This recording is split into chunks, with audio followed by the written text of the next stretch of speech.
Do you know how to teach kids to be confident, self-reliant preppers?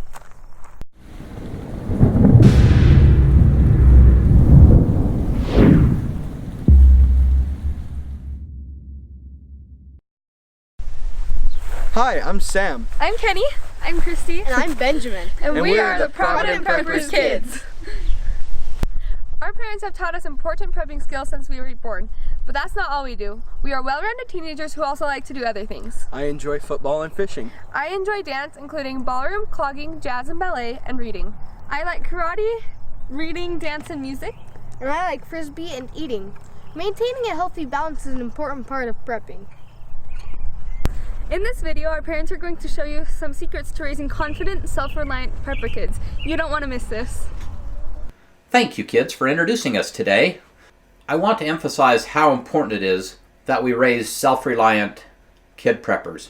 Children who are strong and able and have the knowledge and skills to be a part of the solution. This video is based on the post, Raising Confident, Self-Reliant Kid Preppers, 14 Essential Skills. There are two areas that we need to focus on. The first is mental and the second is physical. Sometimes we forget that mental preparedness is actually the most important form of preparedness. It's more about what you know than what you have. An important thing to instill in our children is the joy of working hard. There's great satisfaction that comes from learning to take on a job, have a happy attitude about it, and see it get done. And in life, they are going to be so much happier if they know how to work hard and they can find joy in it. Because in life, there's a lot of hard work.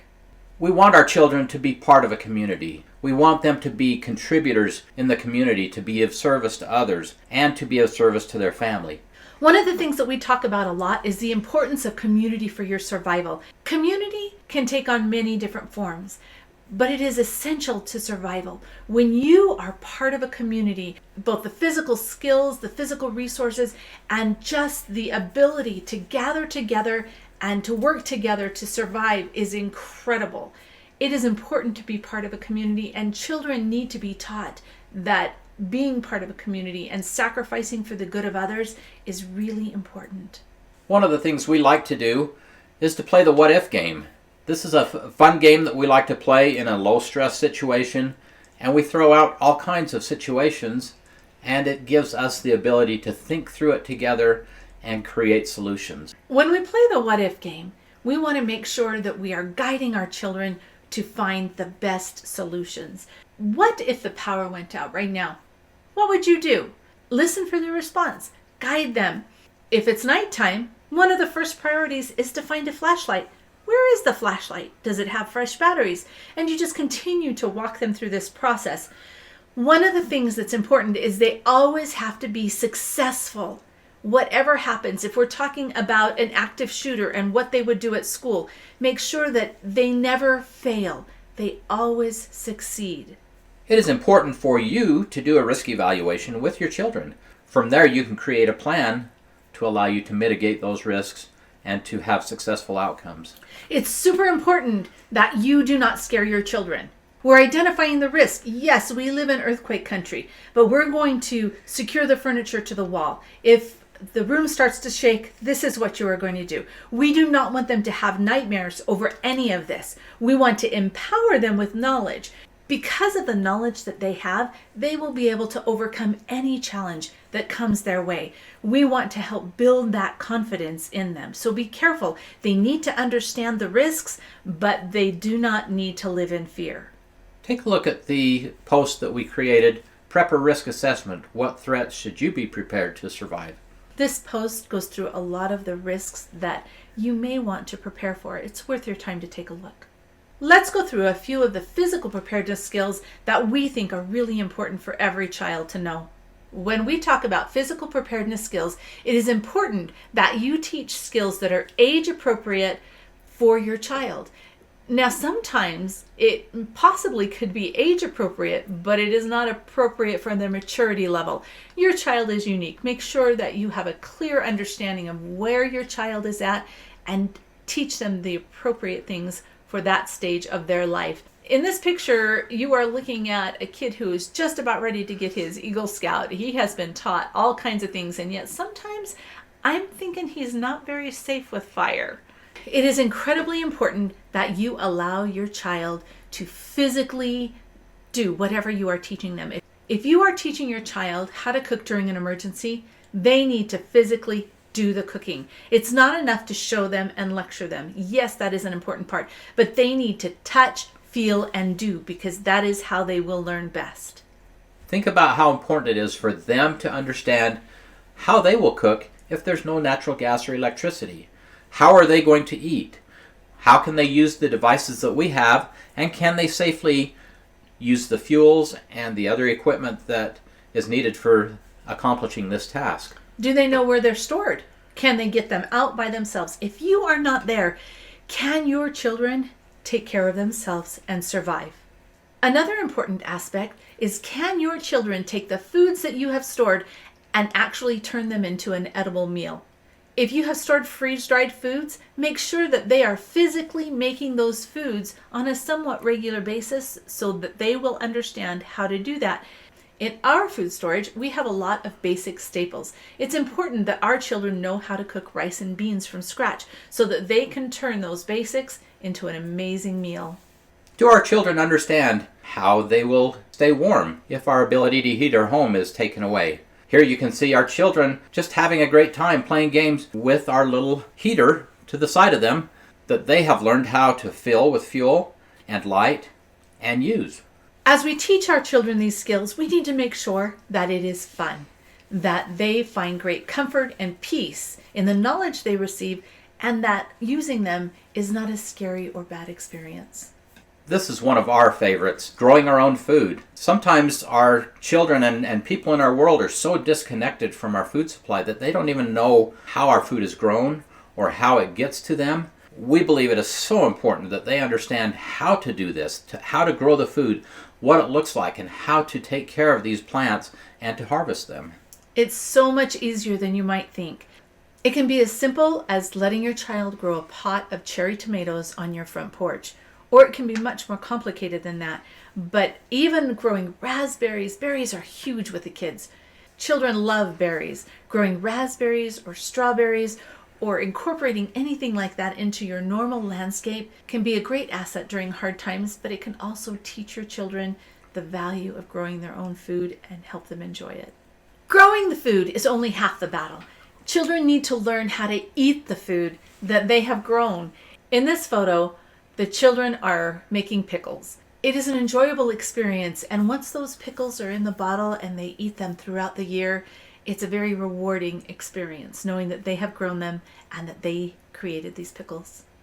Another aspect of producing our own food at our home is to raise chickens for their eggs. We love fresh eggs, and our children have learned how to raise them and care for those chickens and to use the eggs that we produce. Communication is important in life and as a prepper. We like to play games with our children and make things fun, and this is a game that we played to teach our children the importance of communication. Ben is trying to tell Sam how to feed Kenny, but both of those two are blindfolded. So Ben's communication techniques are really important.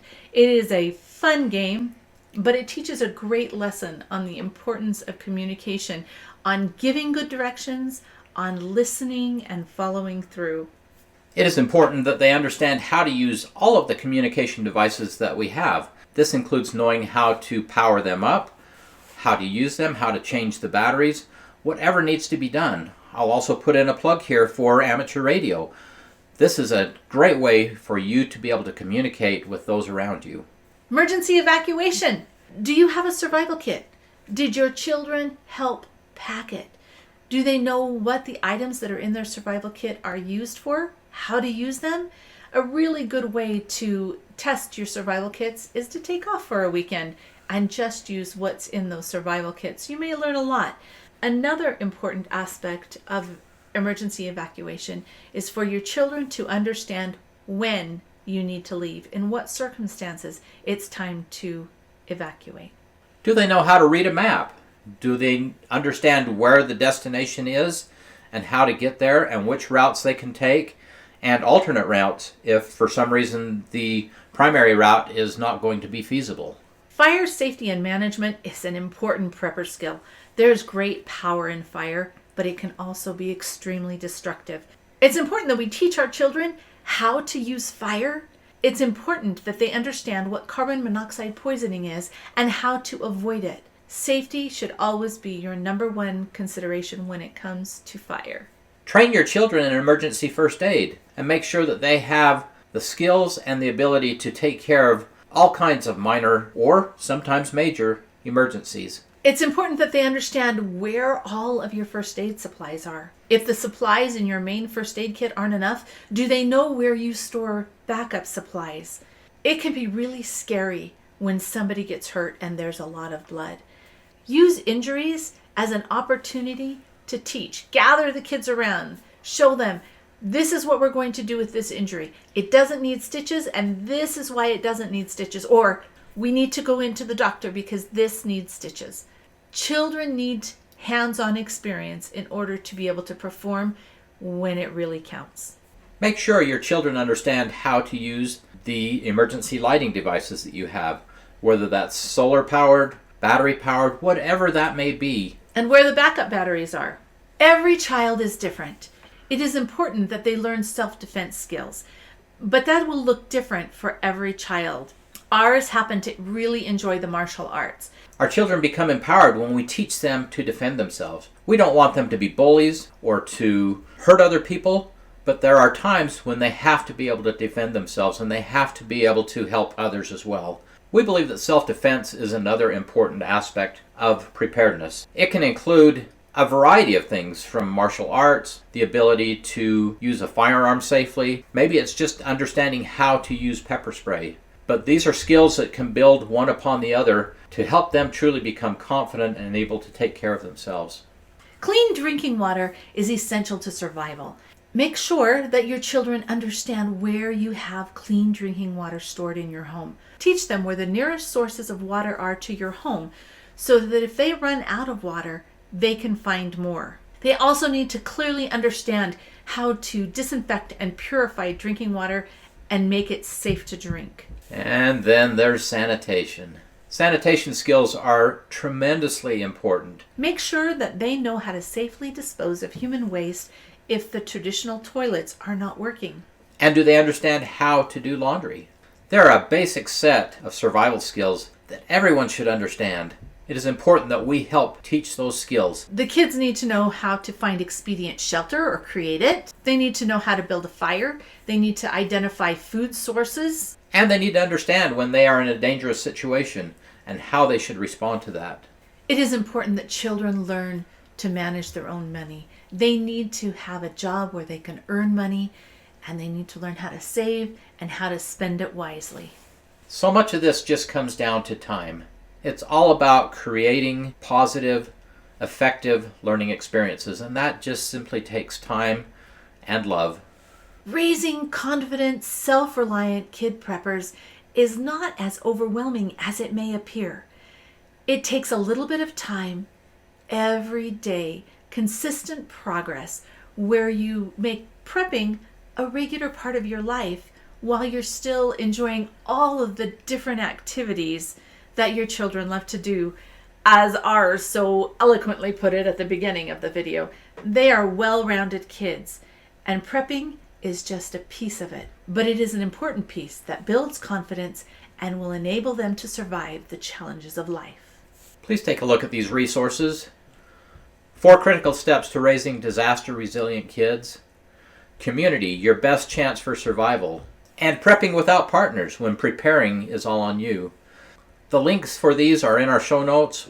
We also urge you to visit our website, theprovidentprepper.org, for a wealth of information that you can teach your children.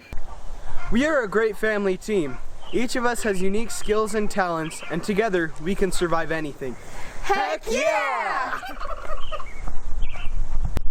Now, for the question of the day. What ideas can you share about raising confident, self-reliant prepper kids? Do you have any experiences that have taught you what not to do? Comment below. And thanks for being part of the solution. And now for the second question of the day. What is the circumference of Sam's massive calves? Comment below, like, and subscribe.